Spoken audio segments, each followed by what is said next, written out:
Hey guys, tonight we wake up in a Viking longhouse with a mouth full of dryness and a blanket that smells like smoked wool and ambition. The fire's down to a polite glow, flickering over fur pelts and scattered tools. The air is thick with old laughter, roasted barley, and a hint of feet. You lie on your side, half tangled in a cloak, and listen to the rhythmic snore of the blacksmith in the next cot. It sounds like he's still forging something in his dreams. You stretch, yawn, and immediately remember that your knees were not designed for this century or the last one. The straw pokes through the mat like it's trying to remind you it used to be useful. You sit up, groaning softly, and reach for your pouch, which hangs neatly on a peg beside your head. It contains 3 things: a bit of dried apple, a carved bone comb, and a runic token that says, loosely, I'm me. So, before you get comfortable, take a moment to like the video and subscribe, but only if you genuinely enjoy what I do here. And if you're already settled in, let me know your location and local time in the comments. I love seeing where this history finds its pillow. Now, dim the lights, maybe turn on a fan for that soft background hum, and let's ease into tonight's journey together. You shuffle out from under your blanket and into the cool morning mist that hovers around the threshold like an indecisive guest. The village is stirring. Somewhere, someone is trying to start a fire with wet kindling. You hear muffled cursing. You admire their optimism. Your first order of business today, refreshing your token. You walk to your small bench, pull out your carving knife and inspect the wood. Birch, smooth, the size of a biscuit. You hold it in one hand and begin to etch. Slowly, carefully. Your name, or something like it, plus a small symbol that says, not a thief, traded fair, or uses soap semi-regularly, depending on how you squint. This is your calling card, your business stick, your low-tech, high-integrity resume. You slide it into your belt pouch. Feel it nestle beside the comb. Together, they say everything you need to say about who you are: trader, honest, partial to oat cakes, never forgets a deal. Unless you shortchange him on flax again, like that guy in Bergen, whose memory you have not forgiven. Historians still debate whether these tokens count as the first business cards. Some say they were just ID tags. Others argue they were used for messages, blessings, or bragging rights. You know they were a little of all of it.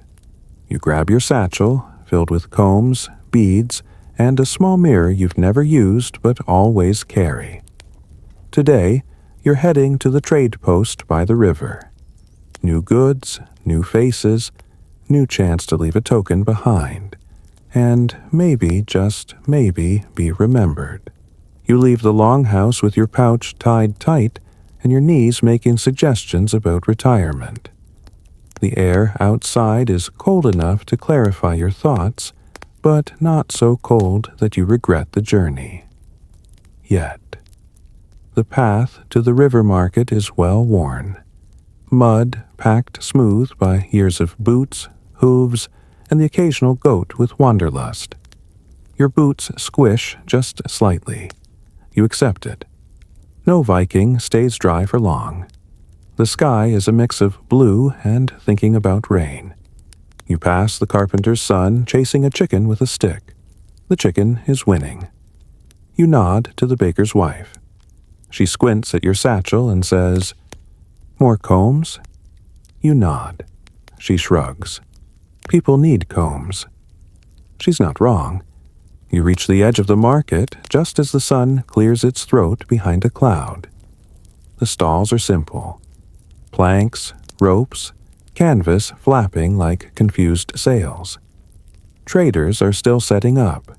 There's a fishmonger arranging his wares by optimism, a soapstone carver muttering to himself about pricing, and a woman selling dried herbs who never speaks but always raises one eyebrow in judgment. You pick a spot near the stump that smells like onions. Set down your satchel, roll your shoulders. You pull out your small stack of wares, combs, beads, one carved pendant shaped like a slightly sleepy raven. You lay them out in neat rows. Beside them, you place your token. Just a sliver of wood with your name scratched in runes, and a simple mark, a circle and a line. It doesn't say Merchant of the Year, but it says, I came back, and that matters. A man you've seen before, maybe, approaches. He squints at your goods, picks up a comb, sniffs it, then he picks up your token. Yours? You nod. He points to the symbol. Circle? You say, means I sharpen the teeth. He grunts. Good. Last one snagged. You nod. He trades you a length of wool string and a small pouch of caraway. You didn't need either, but now your comb has been seen, your mark touched, your identity confirmed. Historians still argue about the use of these rune tags. Some suggest they were tied to goods, some handed over like contracts, others left behind like calling cards with sharp corners. You've seen them used as IOUs, receipts, even apologies. Once, you saw one thrown into a river during a wedding. You spend the rest of the morning making quiet exchanges, a bead for a spoon, a pendant for smoked fish. Your token is picked up 7 times. 3 people ask if the mark is new. One says he remembers you from last season. You're not sure you believe him, but you smile anyway. Near midday, a goat brushes against your table. You write its name in your wax slate, just in case it becomes important later. It probably won't. You sit back, drink a little water, eat a half-stale oatcake, and you write, market busy, token seen, comb traded, goat uninvited but polite. The breeze picks up. You adjust your cloak. Another trader nods at you, then points at your token. You carve those? You nod. He points to the sleepy raven. Make one with wings? You pause. Then reach for your knife. Because sometimes a new symbol says you've learned something. Even if it's just how to carve a bird that doesn't look like a confused chicken, the carving takes longer than you expect. The wood is soft, but not cooperative. The kind that wants to be anything but a bird. You sit on your folded cloak, knife in hand, tongue resting against your teeth in that particular angle of concentration that says, this raven will not win. Your apprentice, if you can call the boy who shows up on alternate market days and asks too many questions an apprentice, sits cross-legged beside you. He's currently trading imaginary goats with a girl who sells moss in small decorative bundles. You pause, exhale, and check the wings. They're uneven. The left one says raven. The right one says sad pancake. You sigh, but it's yours. You etch your usual mark on the back, a simple line through a shallow circle. Then, beneath it, you scratch a small dot. New edition. It means bird attempt. You hand it to the trader. He turns it over, smiles, doesn't laugh. This is a win. He trades you a strip of dried fish and a chunk of soapstone carved with a spiral. Yours, you ask? He nods. Means I carve with my left hand. You like it immediately. You write, new token received, bird exchanged, left-handed carver, trustworthy. Later, you walk through the market with your pouch a little lighter. You pause at the fishmonger's stall. He's shouting about freshness with the conviction of a man who knows fish sleep with their eyes open. You don't buy anything, but you leave one of your tokens, not because it's payment, just so he knows you were here, that your combs are still clean, that your bird didn't defeat you. Your apprentice appears beside you with a fistful of moss. For trade, he says. You nod. For what? He shrugs. Trade comes later. You pause, then add a new mark to one of your blank slats, a curved triangle. Means, maybe, you tell him. He nods solemnly, writes it down. Historians might say your tokens were just identification, that they only meant ownership or credit, but you know better. They were stories, compressed, carved, left behind so someone, someday, might say, "Oh yes, this one was here, and they weren't boring." You pass the raven token table again. It's been moved. Someone is touching the wings, and not laughing. You smile, then bite the dried fish. It tastes like victory. And salt. You head toward the southern end of the market, where the ground slants just enough that carts always lean slightly and arguments echo more dramatically. The stalls here are different, less polished, more experimental. Here, they trade in dye pigments, reed whistles, carved buttons, and the sort of rope that claims to be both decorative and essential, depending on how confident the seller is. You pass a man who's weaving sandals from reeds while describing them as almost legendary. You nod politely. Leave a token near his feet. It says, "Saw this," in your personal rune shorthand. You stop at a stall stacked with bone chips, each one carved with not quite straight lines and symbols that might be trademarks, or might be someone's attempt at inventing a language for cats. The man behind the stall is chewing a root. He spits once, then gestures to his wares. "All mine," he says, "even the ones I regret." You pick up a token. It's carved into a fishbone. You squint. It has a name, maybe. A spiral. 3 lines. A rune that might mean honest or slightly damp. "Used to sign fish," he adds. "Everyone I sold." You blink. "Everyone?" He nods. "Only the ones I caught myself." "And after they were cooked?" He shrugs. "That's their problem." You buy 1 fishbone token. You don't need it, but it's compelling. You write, "Trader, inscribed fishbones." Reason, unclear. Symbolism, advanced. The apprentice catches up with you, now trailing a strand of woven rope tied to his wrist like a confused pet snake. He holds up a small charm. "Traded for my moss." "What's it mean?" He squints. "She said it means maybe tomorrow." You nod. "Wise girl." You sit together beneath an awning made from an old sail and begin adding to your token pouch.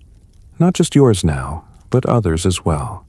A little library of quiet claims, of marks that say, "I was here," or "I tried," or "This goat was mine," briefly. Historians often look for records in stone, in law, in formal seals. But you know the truth of identity lives in scraps, in bone, in buttons, in tokens carved into the corner of a bowl or tucked under a stone near a river bend. The apprentice starts carving something into bark. You glance. It's a fox. Maybe. He shrugs. It's for luck.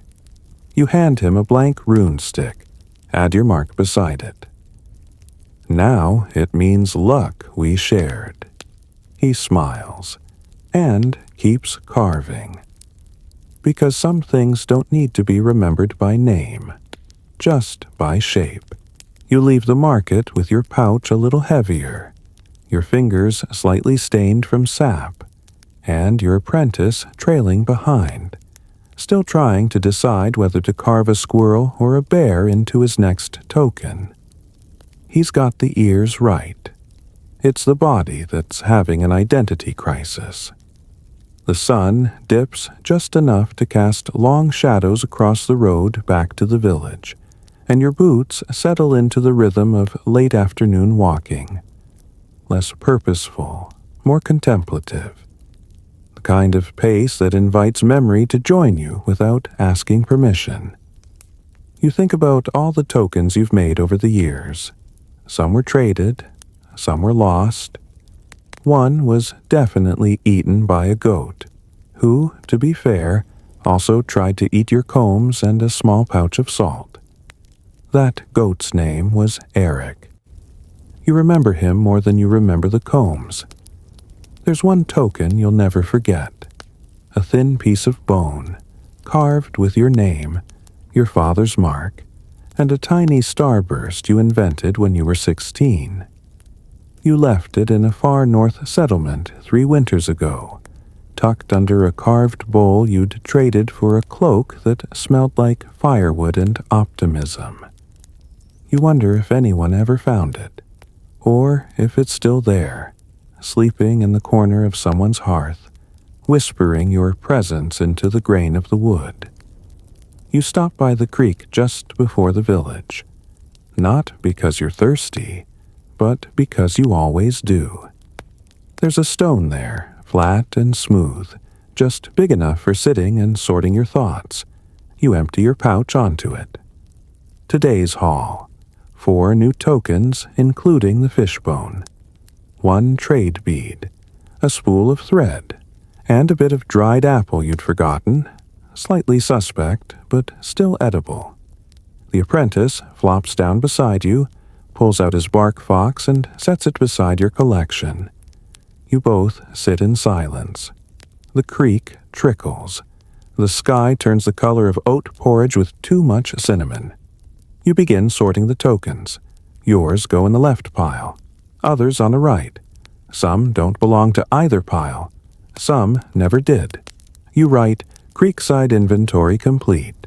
Total tokens, 9. Fox carved. Fishbone, still mysterious. The apprentice picks up one of your earliest pieces, a knotty chunk of pine with barely legible runes. Why'd you keep this? You shrug. Because it was the first time someone read it without laughing. He nods, then adds a dot to the back. Now it means remembered. You smile. Not just because he's right, but because tomorrow someone might trade you something in return for that dot. You reach the village gate just as the sky slips from gold to a kind of polite blue-gray, the color of weather that's not sure if it wants to rain or compliment your cloak. The apprentice is still fiddling with his bark fox, now adorned with 3 dots, a line, and a tiny symbol he swears means speed. You suspect it actually means badger, but you let him have it. You pause near the gatepost, an old pine beam worn smooth from years of elbows, weather, and at least one dispute over whose sheep were louder. You reach into your pouch and pull out a token. It's one of your favorites. Simple. Ash wood. Carved with your name, a half circle, and a single vertical stroke. Not too much. Not too little. You press it into the crack between stones at the base of the gate. Not visible, not hidden, just there. A hello to anyone paying attention. You write, token placed, village gate, message, home, present, quiet.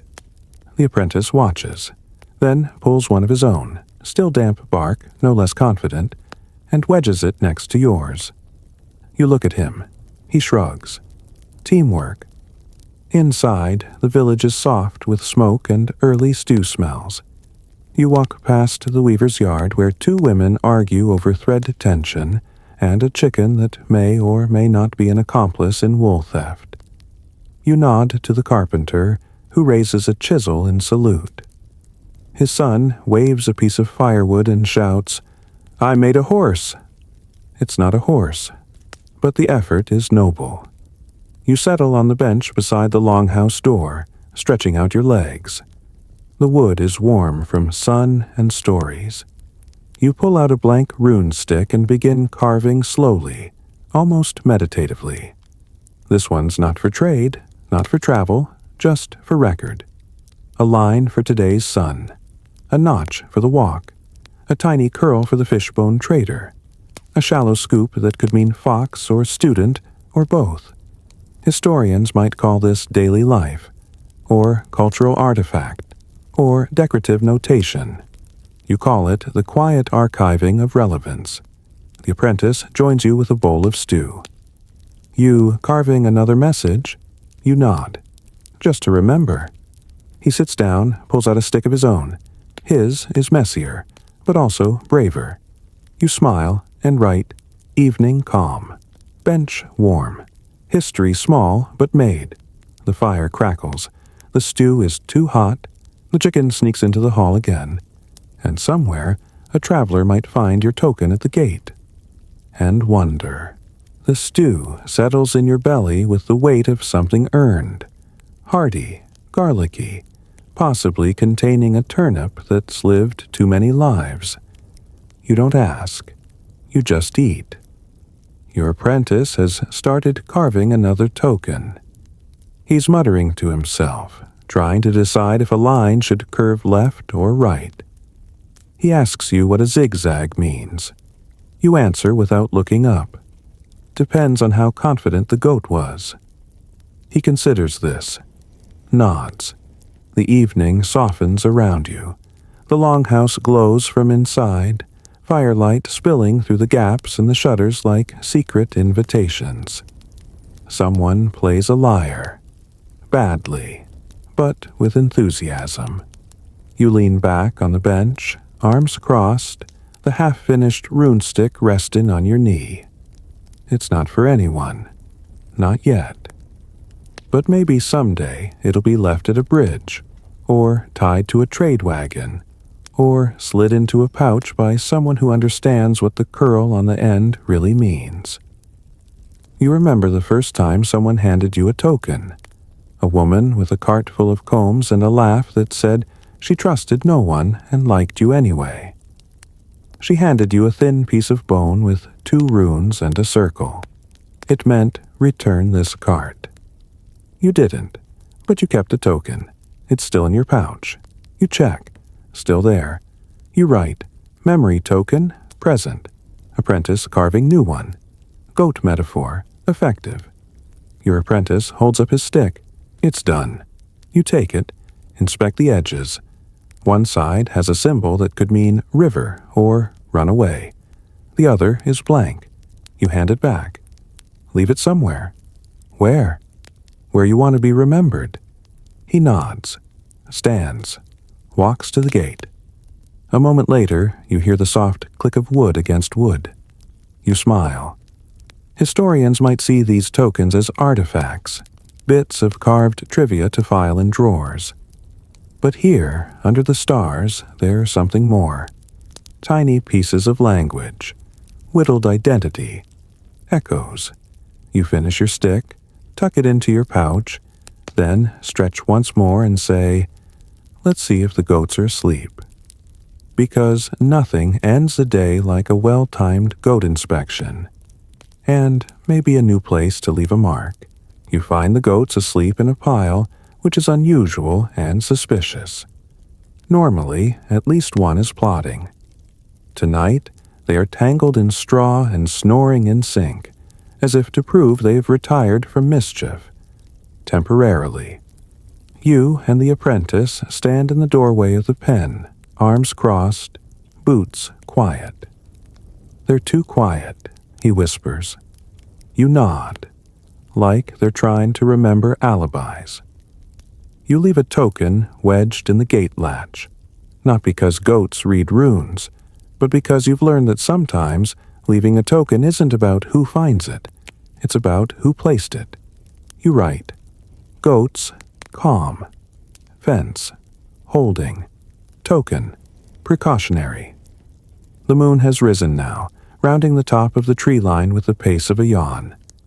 You and the apprentice walk back to the longhouse in silence, your boots thudding against the dirt like soft punctuation. Inside, the hearth is down to embers. The lyre has stopped.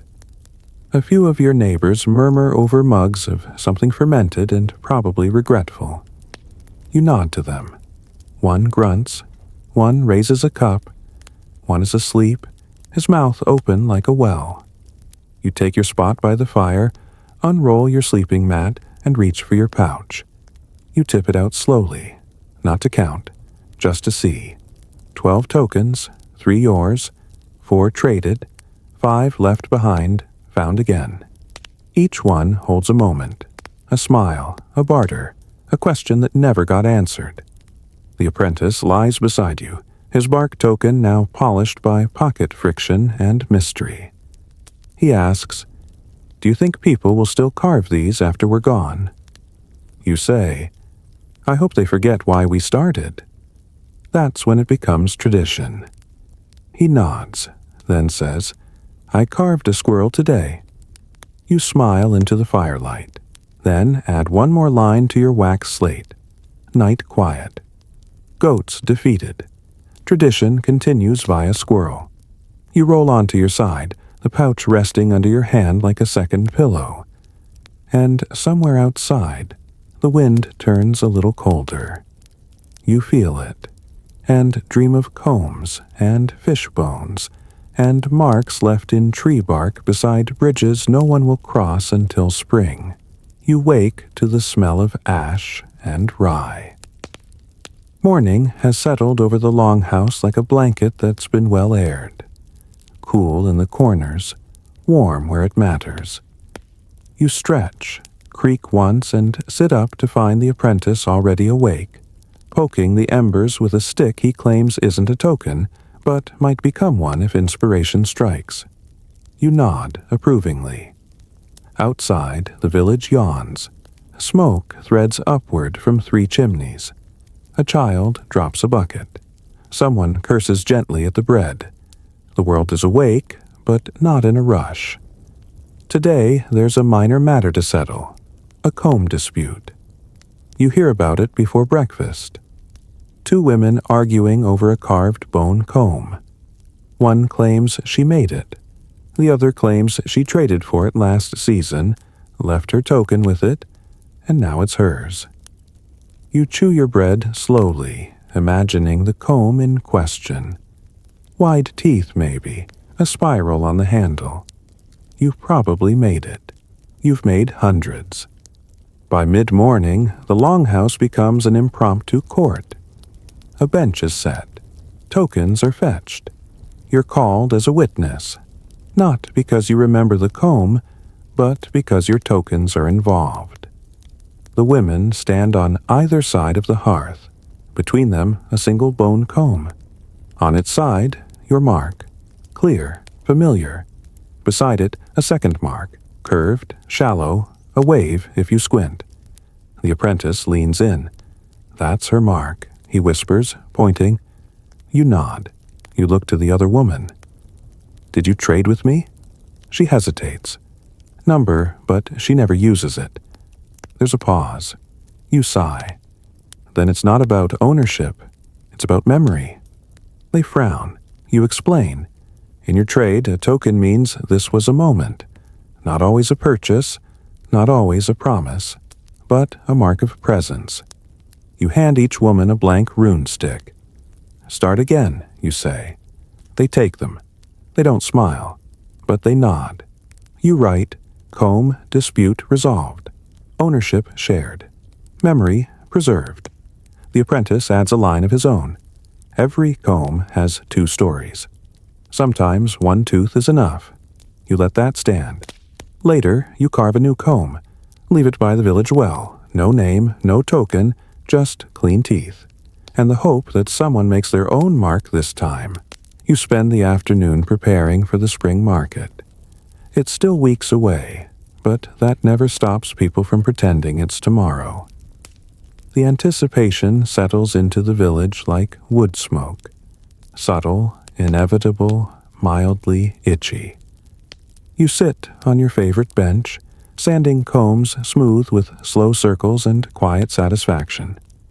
The apprentice is nearby, wrapping tokens in small cloth bundles, whispering, "Not that one.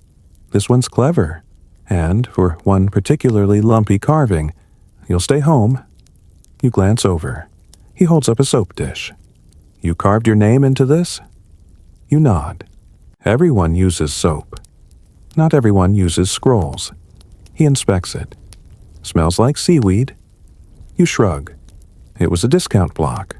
You write, dish, functional, name, present, fragrance, niche. The apprentice adds, aromatically ambitious. You finish 6 new combs by sundown, each one signed with your usual mark and a new one. A half circle for the spring market. Not official, but it helps with conversation.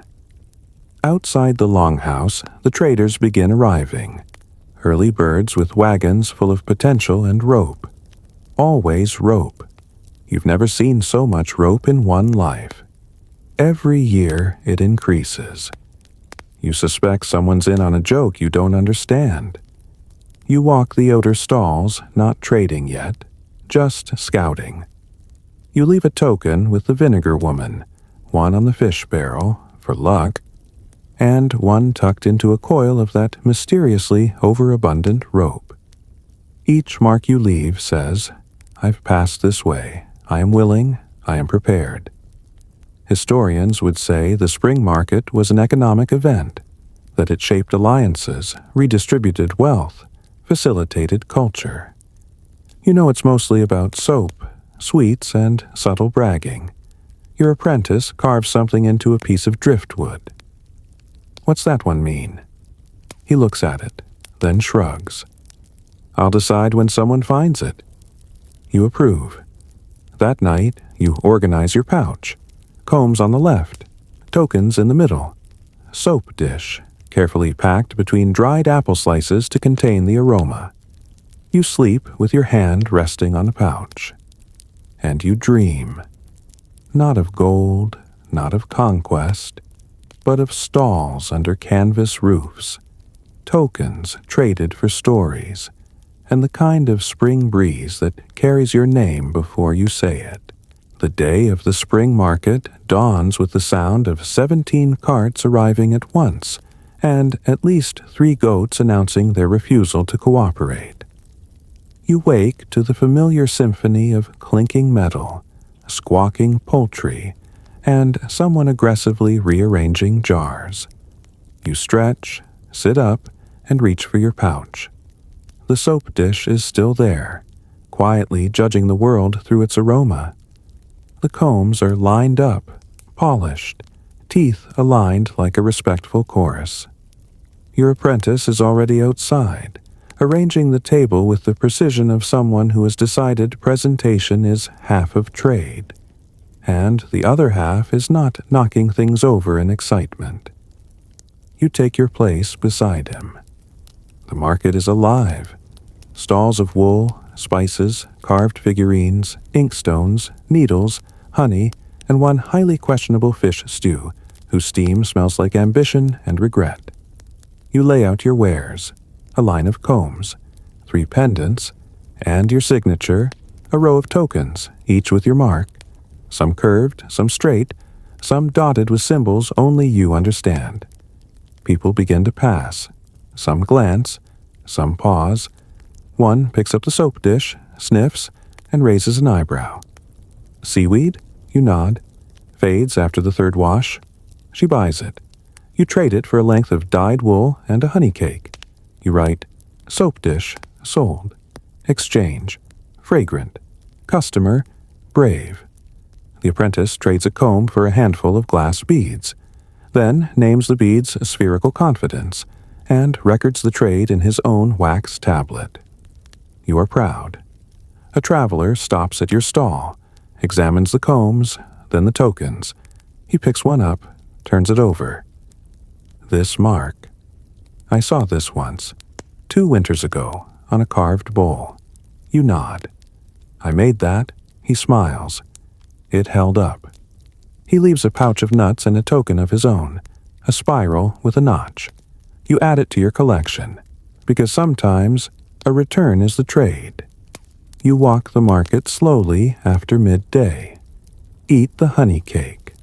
Talk to the rope seller, who admits he doesn't know why he keeps bringing more. You leave one of your oldest tokens on a fence post near the edge of the path. A message to the next walker. I was here. I left good combs. I remembered to be kind. The apprentice joins you at sunset, carrying a bowl of stew he claims is less regretful than expected. You both sit beneath a tree, the last gold light hitting the wood of your tokens like a nod. And you write, Spring Market, complete. Tokens, seen. Legacy, left, if slightly scented. The market fades slowly, as it always does. One stall at a time, one tired goat at a time, one final bartered ladle at a time. You pack your table in reverse, tokens first, then combs, then the empty basket that once held hopeful soap. You don't leave yet. You walk the grounds one more time, just to see who's still trading, who's still talking, and what tokens have been left behind. You find 3. One is tucked under a stack of leftover onions. It's curved, etched with a flower-like spiral. You don't recognize the mark. You take it, not to keep, but to understand. You'll research it later, or perhaps just hold it until it feels less mysterious. The second is wedged into a fence slat near the dye merchant's stall. It's simple. Straight lines, evenly spaced. Probably a message. Possibly just a rhythm. The third is yours. Old. Worn. A bit of bark with a mark you used only one season. You'd left it tied to a post at a riverside crossing. You blink. How did it get here? You write, Token returned. Origin, riverside. Carrier, unknown. Emotion, quiet. The apprentice finds you examining it. He says nothing, just nods, then hands you a bundle of leftover bread and cheese wrapped in cloth. For the walk home, he says. You take it. Add a single token to the wrap before tying the knot. Message unclear, but present. You walk home slowly, past the creek, past the fig tree, past the goat who now ignores you as a professional courtesy. You sit at the gate, pull out the spiral token, place it beside your name. Let them rest together for a while. The apprentice sketches quietly beside you, drawing the market from memory. A row of stalls, a curl of smoke, a dozen tiny figures holding tokens. You say, add a fox. He says, already there. You smile. Write one final line for the day. Found tokens. Shared tokens. Kept the good ones. And tuck the bark back into your pouch, just in case it wants to travel again. The next morning, you find the apprentice sitting at your workbench, carefully arranging blank token slats like he's preparing for a ceremony. He has a look of deep focus, the kind that usually precedes either insight or spilled ink. You sit beside him with a mug of warm barley tea and observe without comment. He lines up 7 tokens. Each has one mark already, a circle with a notch. What does it mean, you ask? He shrugs. It might mean thinking, or maybe deciding. You nod. Same thing most days. Together you carve, slowly, quietly. You test new shapes, twists of lines, clusters of dots, the occasional small animal for flair. He asks if he can invent one for did my best. You tell him he just did. By mid-morning you have 12 new tokens. 3 are for trades, 2 are gifts. 1 is just in case. The rest are left blank, waiting for meaning. You head into the village, pouch full, fingers dusty with shavings. At the forge, you trade a comb for a buckle. At the tanner's, you leave a token on the workbench and walk away without speaking. He finds it, reads the marks, and nods without needing to ask. At the well, you leave one on the stone rim, not for anyone in particular, but because the sky looks like it's about to remember something, and someone will need to know you noticed. Historians may call this nonverbal commerce or token-based networking. But to you, it's just honesty in miniature. The apprentice leaves one of his new tokens on the bakery shelf. When asked what it means, he says, "It's a thank you, but sideways." You like that very much. Back at the bench, you update your record scroll. Tokens added, 12 used, 5 still thinking, 7. You write your new mark into the margin. It's a curved line inside a square. You decide it means not yet, and you leave the rest of the scroll blank. On purpose. Retirement doesn't begin with a speech. It begins with a slightly squishy raisin cake and a polite nod from the village elder, who hands you a carved plaque that reads, "For combs, tokens, and quiet consistency." The words are burned in crookedly. You love it immediately. You're not surprised. You've been slowing down for a while, letting the apprentice take more trades, letting your hands carve slower, your tokens fewer, your scrolls more poetic than practical. You sit by the longhouse wall as the little celebration swells. Just a few neighbors, some bread, a cracked mug of mead, and a lot of remember when stories, most of which are true. Someone brings you your oldest token, the first one you ever carved and left at a market. It's warped, smoothed from fingers and time, and missing the original mark, but someone recarved it, added a new line. You blink. The apprentice hands it to you. Found it on a cart. Fig seller had it. You write, "Original token returned. Revised by stranger. Kept for memory." You eat your cake. You listen to the chatter.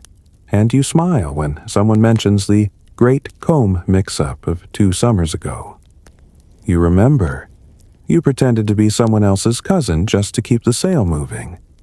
You place one final token on the bench. Not in a pouch, not for trade. Just left there. Your mark, your apprentice's mark, and a new symbol. A fox with a circle in its tail. He raises an eyebrow. What's it mean? You shrug. Means I trust you to tell them. Later, as the sun dips and the last of the bread disappears, you take your seat near the hearth. Your tools are packed. Your pouch lighter than ever. But your pocket holds one thing, a tiny soap dish. Not traded, not gifted, just yours. You write, plaque received. Cake acceptable. Legacy, carved gently. Then you lean back and let someone else carry the pouch tomorrow. That night, you lie beside the hearth for the first time with no tokens to sort, no combs to polish, no trades to rehearse in your head before sleep takes you. The fire crackles with the soft, reliable rhythm of old wood and older habits. The apprentice snores lightly from the other side of the room, his hand still resting on a half-carved pendant. He's not a boy anymore. Not really. Not since he started adding meaning to marks you didn't teach him. You roll over and reach for your pouch, not out of routine, but out of comfort. You open it slowly. Inside, 5 tokens. 1 with your original mark, faded but proud. 1 returned by the fig seller, now bearing a stranger's line. 1 you carved yesterday, just to see if you still could. And 2 blank, just in case. You close your eyes. You remember the markets, the way rope stacked like ambition, the smell of vinegar and fig and goats who didn't know the rules. You remember the time you left a token tied to a tree by the creek. 2 years later, you found someone else had added a companion piece beside it. They didn't sign it. They didn't need to. You remember laughter over lentils, pockets full of soap-scented regrets, and the curve of bark under your thumb as you etched what you meant. Not always what you could say. You hear the fire hum. The wind outside says something polite about spring. And the last thought you hold is of a token carved not to be traded, but to be found by someone walking, or wondering, or needing a small reminder that someone once passed this way and took the time to carve, "I was here, I meant it." Wind down 300 words. Now the fire is low. The night stretches long. The sky, like a soft blanket above the village, holds no urgency. Just stars and slow questions. You lie beneath your cloak. The pouch is beside you. The tools are silent. The apprentice is dreaming. And the world hums on without needing a reason. The tokens you've made, the trades you've offered, the small symbols you carved on corners and doorposts and smooth stones, none of them shouted, but all of them spoke. Now you rest. No more notches to file, no more symbols to explain. Only breath, only stillness, only the weight of sleep settling gently like a wax tablet finally pressed flat. You've left your mark, not loud, not large, but lasting. And somewhere, someone will find it. In a market, or under a bench, or carved into a soap dish that smells like seaweed and memory. So breathe. Slow. Let the fire settle into coals. Let the pouch rest. Let the goat dreams wander past your door. You've done enough. You've carved what needed carving. Sleep now. Dream of tokens not yet found, and the quiet joy of someone picking them up. End of script. Sweet dreams.